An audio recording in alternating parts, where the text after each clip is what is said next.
They gon' need a village, cause they messin' with the realest. Woo! I can let them blur the vision. Started from the bottom, but I promise I'ma break through. I ain't been on mission. This is how I'm living every day. I'm trying to make moves. Welcome back to The Climb. We got a special episode today. Obviously, you can see we're suited and booted, ready to go. We're out here in Vancouver, Canada, celebrating the end-of-year kickoff and awards gala. And we thought, we'd go ahead and film this episode now while we have this individual in person with us, man. So really excited. We got an action-packed episode for you today. So I'll throw it over to you, Aaron, to kind of tell our audience a little bit about who we're talking to. So, our guest today started their climb, in a small little tourist town of Silver Lake, Michigan, known for the sand dunes, I believe, actually. Some dirt biking, some stuff to do out there. About 2,000 people, not a big town at all, right? So a diamond in the rough to coming out of there. Actually went to college, believe it or not, before getting in the junk game and started studying neuroscience, which is pretty cool. That sounds hard. His celebrity crush, I got this is like good information, right? His celebrity crush, believe it or not, Jennifer Aniston, okay? And he holds an impressive, I don't know if it's too impressive, but according to Nick Bennett, he's 0 for about 200 in one-on-one basketball games. It's got to be a record. It's got to be a record, no doubt. And, before there was Dream Lawn, our guest today, man, started his entrepreneurship journey by mowing lawns for money when he was a teenager, which is pretty cool, man. But this guy, definitely a driving force, somebody who has definitely, been on the climb for a few years. And let's talk about what he's done in the system. So. Yeah. So, our guest today started in Grand Rapids, Michigan, as a truck team member, right? Moved into wingman, crew lead, senior crew lead, and then eventually into operations.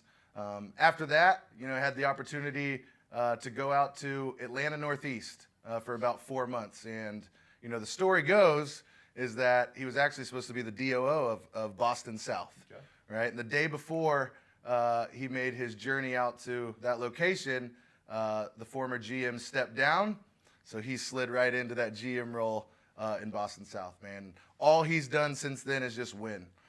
He's a graduate of the Southwind Entrepreneurship Program. He sent Brendan Kalos to be the DOO in Richmond, Virginia, led Boston South to the 2023 Southwind Business of the Year. Nick Cheney, his director of operations, was named the top operator in all of Southwind.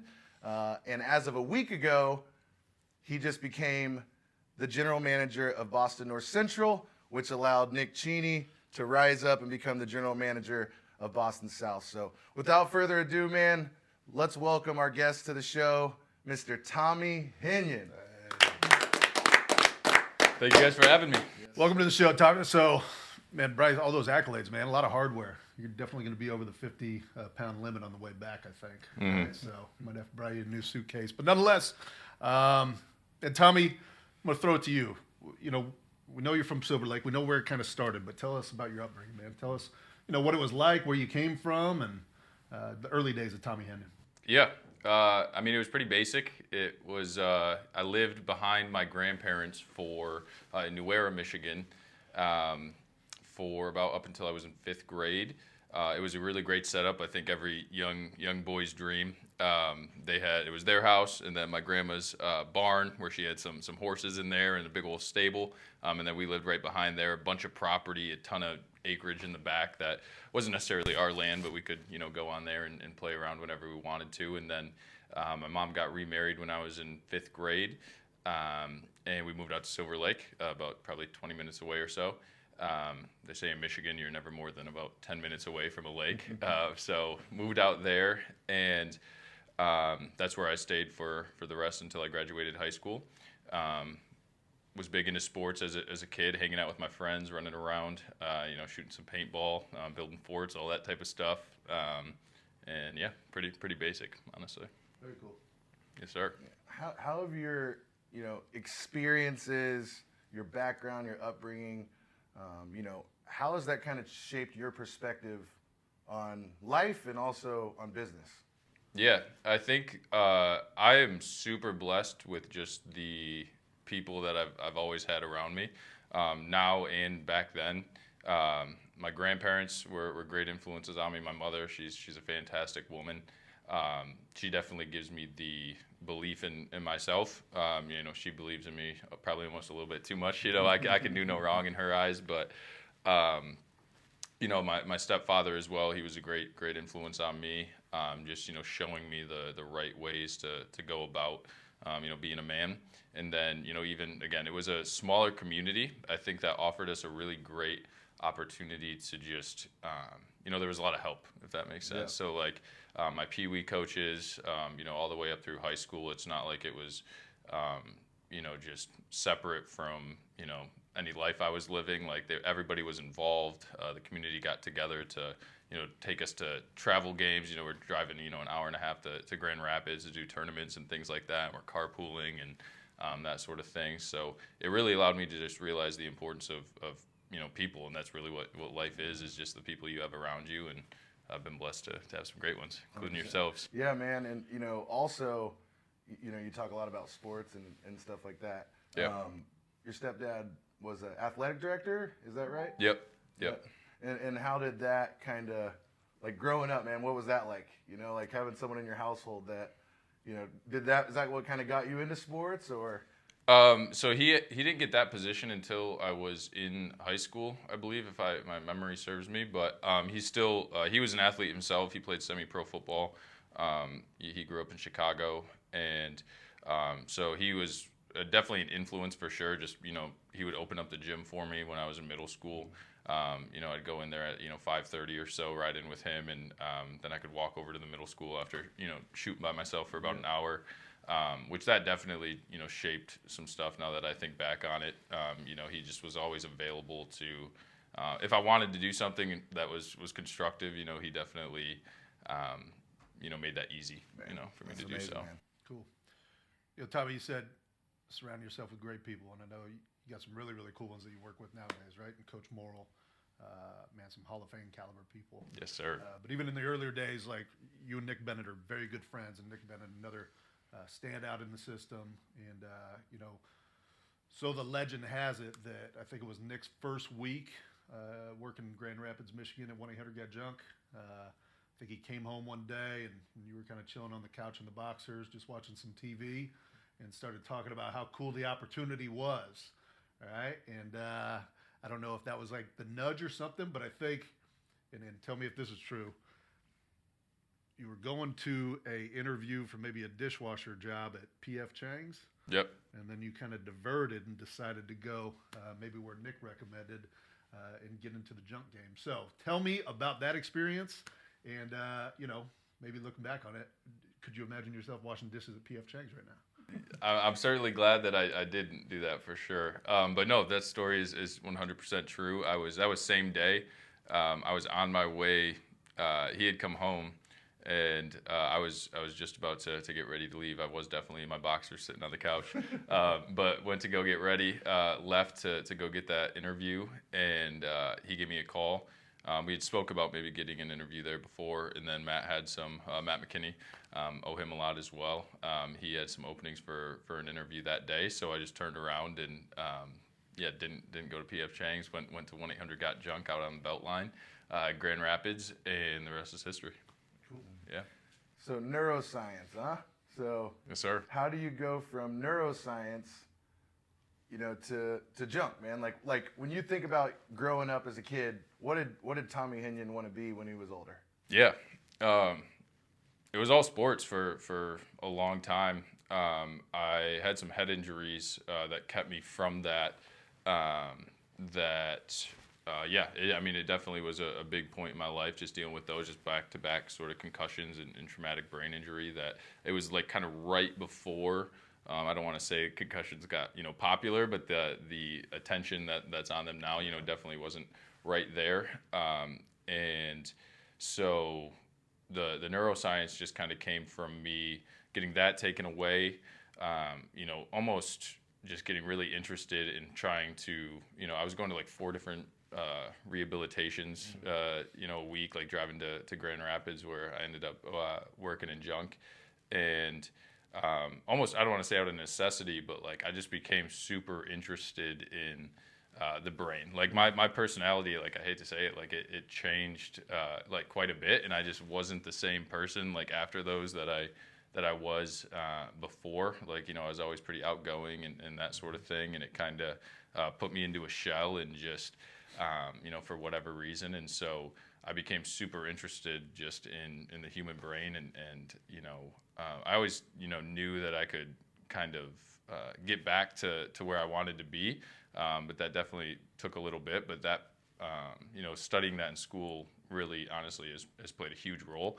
Even in my success, here, if I've had any, I actually connect quite a bit to it in terms of just like, helping people think about the things the right way from certain things that I've learned in school with that. I think, Tom, you'd probably agree with me on this. Tommy's one of the most open-minded people I've ever met. Oh, yeah. Anytime we roll something out or we're facing challenges, Tommy's the first one to reach out to people, man. And now you've become the person that people will reach out to.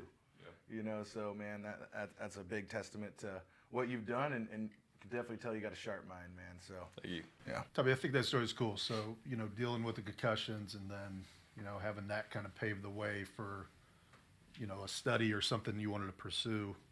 And, didn't go that route. It went the junk route. And, like, just the way you bring it every single day and, like, I don't know if obsess is the word, but, like, all right, like, just hearing your story about, hey, I had some head injuries and I wanted to get into neuroscience. Now, knowing what you've accomplished in the junk game with your teams, like, when I think of Tommy, I think of, man, this dude's dialed in and obsessed, and, like, calling your teammates late at night, just checking in with them, stuff like that. Like, that's what type of leader Tommy is. Like, it goes 24 hours for you, 7 days a week. Just the level of commitment you had. When did it become, like, something for you and not just another job? Man, yeah, I think the timing was just perfect. Like, I tell everybody that. But, when I joined, I think we had, what was it, either 5 or 8 different junk businesses. I think we were just starting kind of with the move. I remember getting a meeting with Tyler like 3 months in or something like that, and I was just a young, like, ignorant kid, and I told him, he probably doesn't even remember, but I told him, I just do whatever the heck I had to do to be able to own one of these one day and just help him. It wasn't even really about ownership at that point, but just I loved the energy that you guys all brought, and I felt like it was a place I could grow. We were Nick and I, one day we were in Zeeland, Michigan, and we were sitting out looking at a cornfield just a flat field. That's what most of that town is made up of. And Josh had scheduled a call with us, and it was just like, he might not even remember, but I think it was 2 minutes, and he just kind of said, "What's up?" I'd never met him before, and he just said we were doing a great job, and that he's excited to see what we can do. There wasn't even really any structure to that, but I still think about it, to this day. So when it was really easy, honestly, to take it seriously. I mean, working with one of my best friends in the world, and having so much fun, and then the development that just came about, and the relationships that were there immediately that started to grow. It just had such an impact on me, and I could just easily see that it was something I'd want to do for a long time. Very cool. Yeah. Way to take advantage. You said, I don't know if he remembers it. I guarantee that had an influence 100% on your career and where you're at today. It's because, you go out and you get stuff.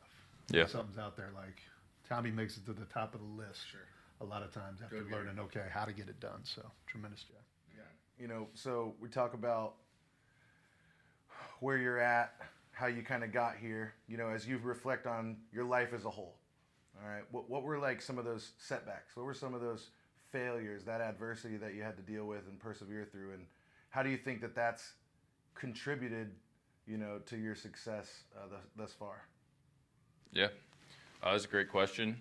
Definitely a lot. I was a pretty hard-headed kid. The concussions being one, we already kind of mentioned that, just the head injuries, dealing with, that sort of thing. That definitely brought on some mental health stuff, some depression, and dealing with that. That was pretty.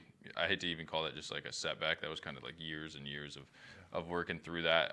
Sometimes better than others, but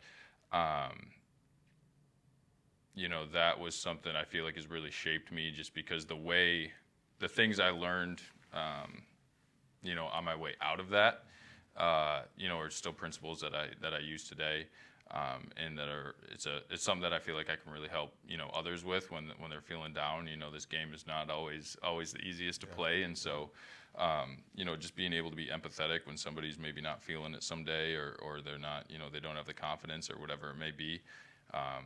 Working my way through that definitely, helps. And then, other than that, there was a lot that stemmed from that for sure. I've actually failed out of college, so I went from being on the dean's list, at Grand Valley State University to failing out. I remember calling my mom one day and just being like, "Hey, like I can't, do this anymore." She was, again, probably too supportive of me. Like she was, gonna support me either way. But I could definitely, tell that they thought that was a pretty bad decision. And it was, not saying I needed to stay in school or whatever, but just the way I went about it, just completely, getting out of class and not getting any of those credits. But that definitely sent me into, another spot where I just was like directionless. And I think that, was just using the mask of fun to maybe it wasn't just me out there having fun. I would say it was, but I was probably avoiding a lot of feelings that I didn't want to address. Just with I'm having a good time. And even in the start of working with Matt there, I'm really grateful to him, because like I was probably had some situations where I wouldn't be here today if it wasn't for him giving me a shot.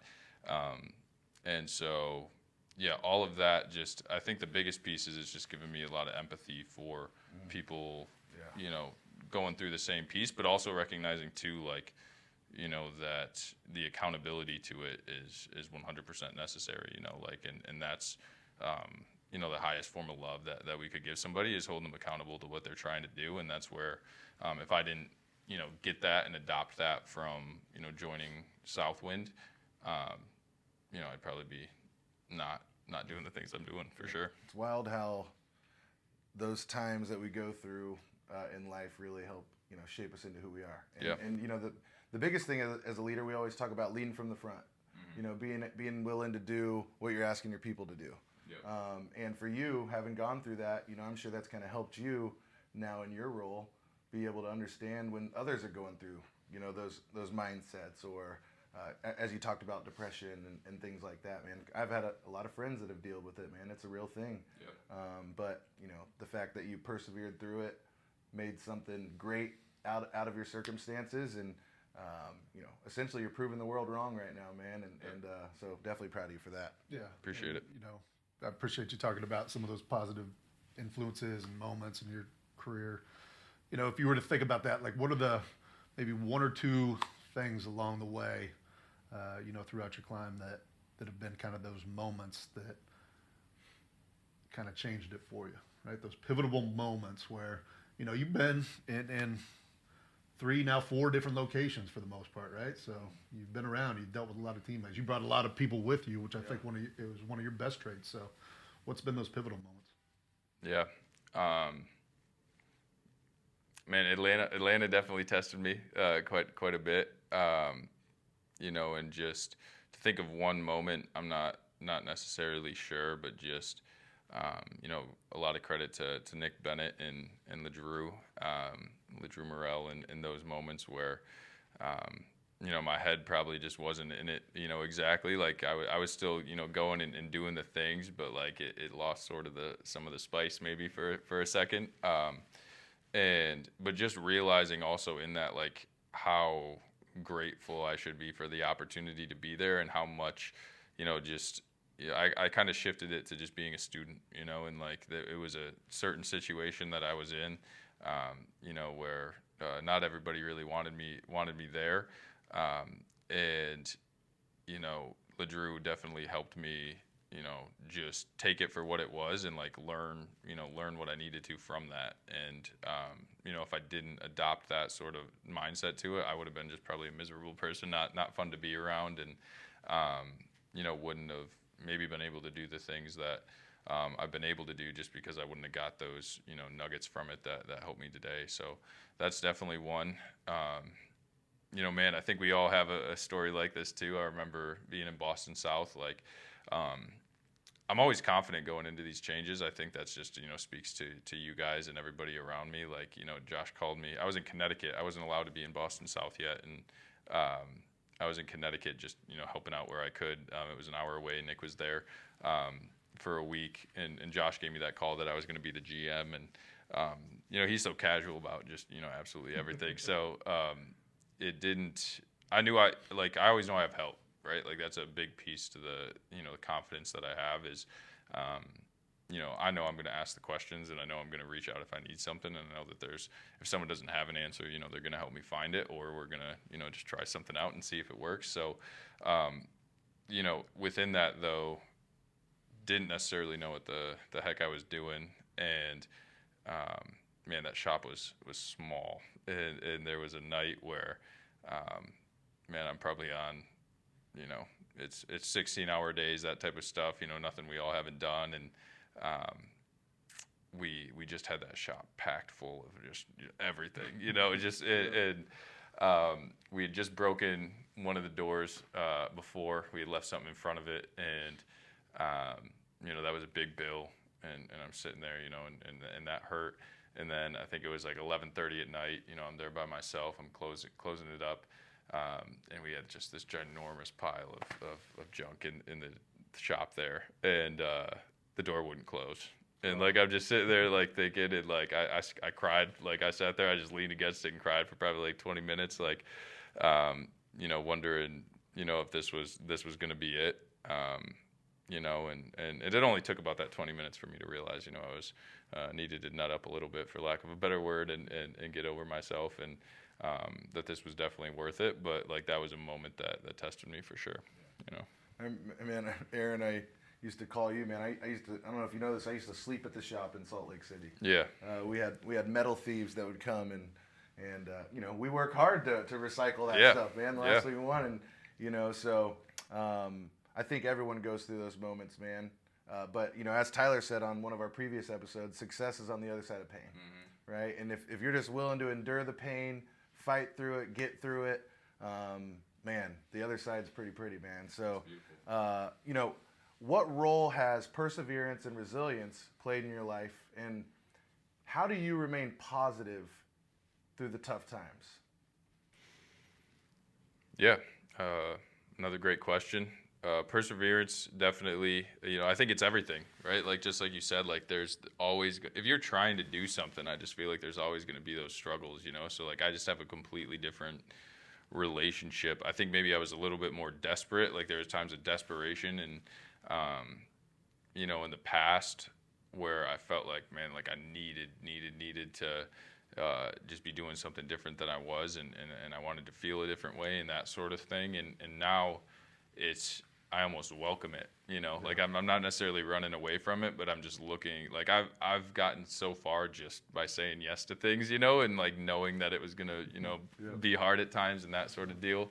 And that's a really, I love being in that headspace, because it's just like, there's no real, fear there or anything. And again, it's all credit to the support system that we have and the network, because, it just gives me that confidence to know, like, yeah, we are going to go through some shit, and but that's sort of the point, and like we're going to learn something from it, we're going to adapt, and so it's played a huge role for sure. I love it. Yeah. So, Tommy, what mentors or influencers have kind of been a huge point for you in your life that have guided you along the climb? Yeah. We all know one. I'll get to him in a second, but just starting off from sort of beginning to current state. My grandfather played really just my whole family played such a huge role. My grandfather just being that father figure for me. When my Dad wasn't necessarily around for that first part. Really, I was actually just talking to Coach Morrill about this. I didn't feel like there was a void. I feel like I don't have that typical, yearning for, understanding that whole situation. Just because, again, I lived right behind my grandparents and my grandpa and my grandma. They just, did a great job of recognizing, or just knowing how to love up on me and also instill that discipline in me. My mom just put me in such great situations, and she was always there, just believing in me. She never really would let me doubt myself, from just even a little, a small kid. Man, I got a ton. Darren Waller, he was my Pee Wee football coach. His boys were my age, and just a great man. I should probably reach out to him, sooner than later. He's back home. But shout out to you. And my stepfather, Philip Charles Personaire II, sounds like royalty for sure. I love that name. Again, he just a fantastic man. Just really, doesn't. We don't talk honestly a ton. We never have in our relationship, but just really, showed me, what actions to take as a man, and I just appreciate that so much, and I should probably let him know that more than I do.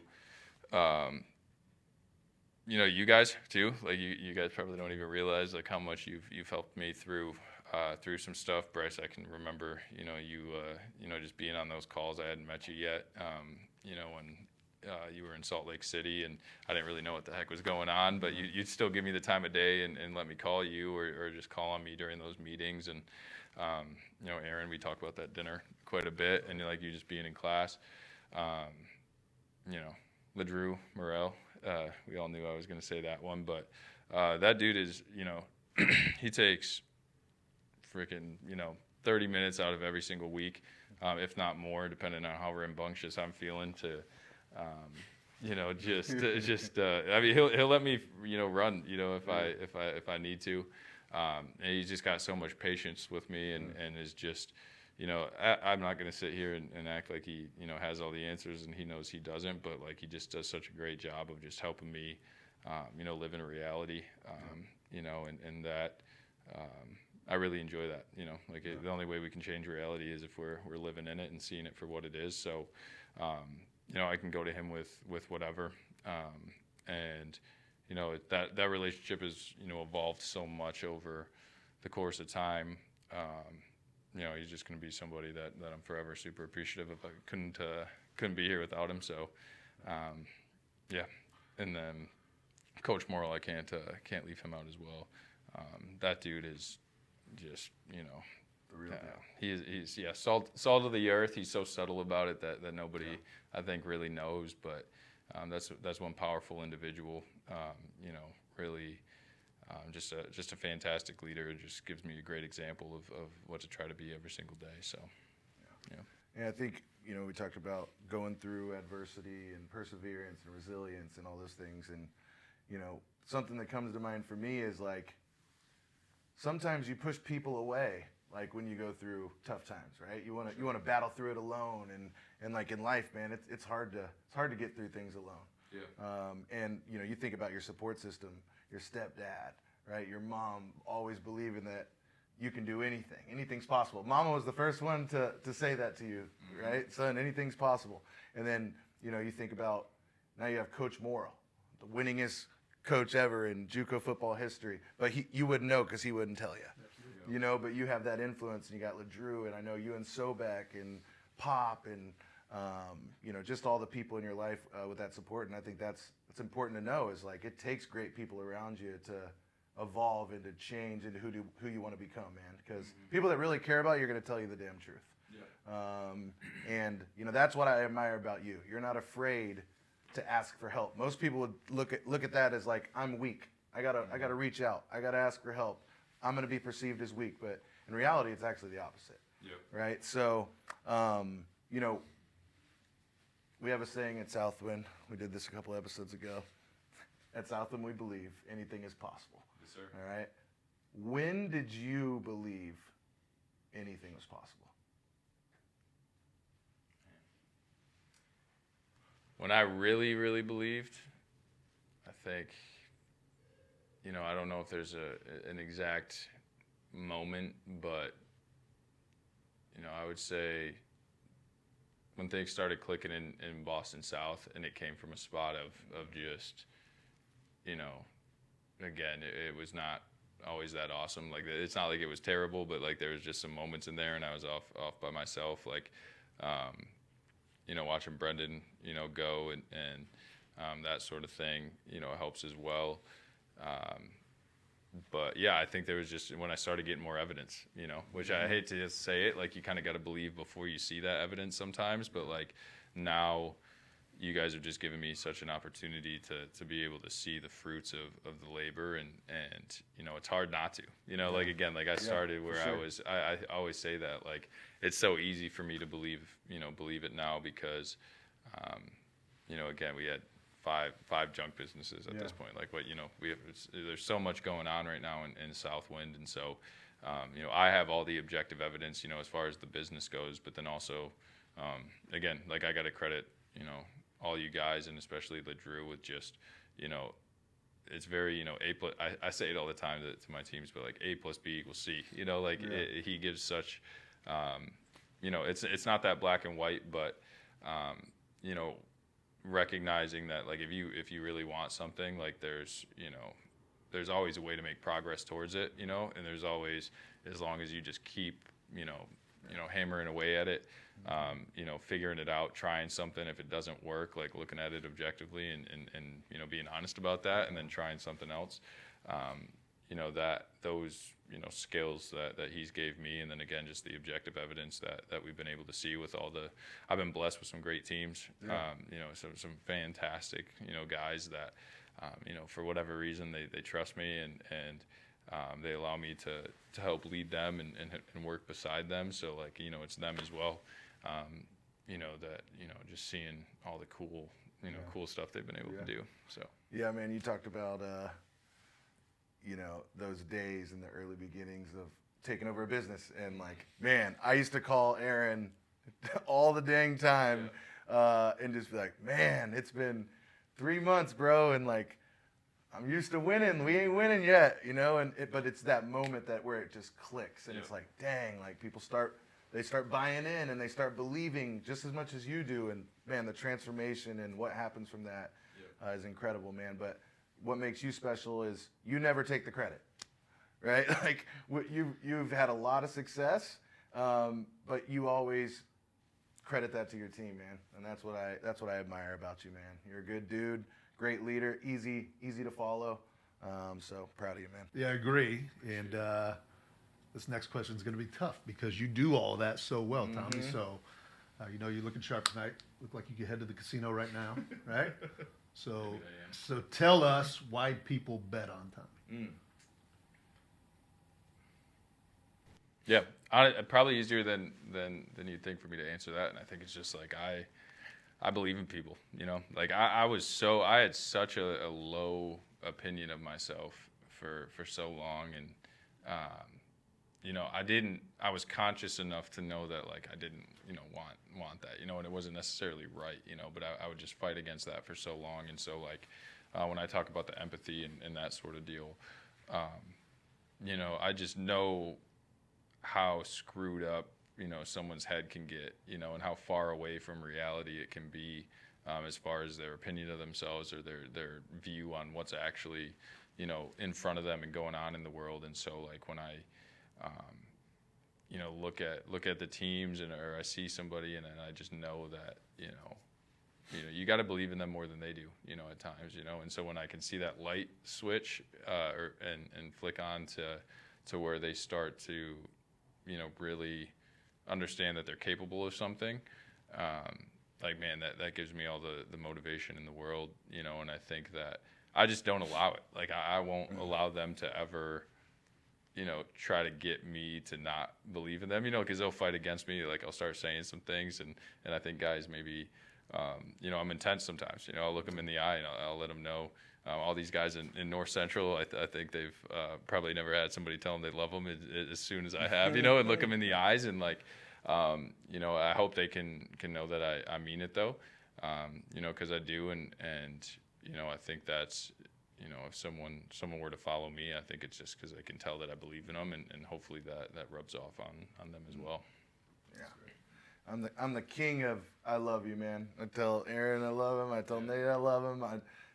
Anybody that knows me, anytime I get off the phone with them, I'm saying I love you. Yeah. And some people, they ain't used to that. Yeah. But it's almost like you believe in, like great leaders believe in their people more than almost they believe in themselves.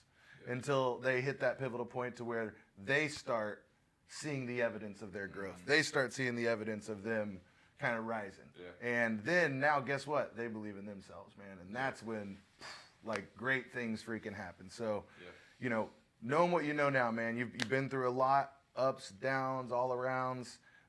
What advice would you give to our listeners, that are maybe going through something you went through or maybe dealing with a different adversity? Like what advice do you have for them as they're currently on their climb?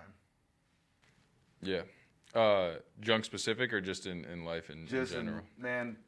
Life, Tyler talked about work-life balance kind of being together like at a certain point. So just in life, man, like what advice would you give to someone that's on their climb?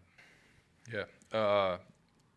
You got to do something, you got to do something in whatever that is. I don't think it really matters as much, honestly, but you got to figure out what it is that, you want to do. And that might be just for a day, that might be for a year, however far out you can see. But you got to have some sort of discipline and principle, that you're living by, right? Like it's just so easy. You start getting it gets a little yucky when you don't have any principles and there's just no, background or, substance behind, who you are. And so developing that, I think would be the first piece. And that's something that LaDrew's, helped me out a ton with. And so maybe the first step is just finding that believable party. Find somebody that you don't have to agree with them on everything, right? But just find somebody that you enjoy their presence. You observe them, like you're curious about why they do, what they do, and they live a life that's one that you might enjoy, and ask them questions. You got to ask them questions for sure.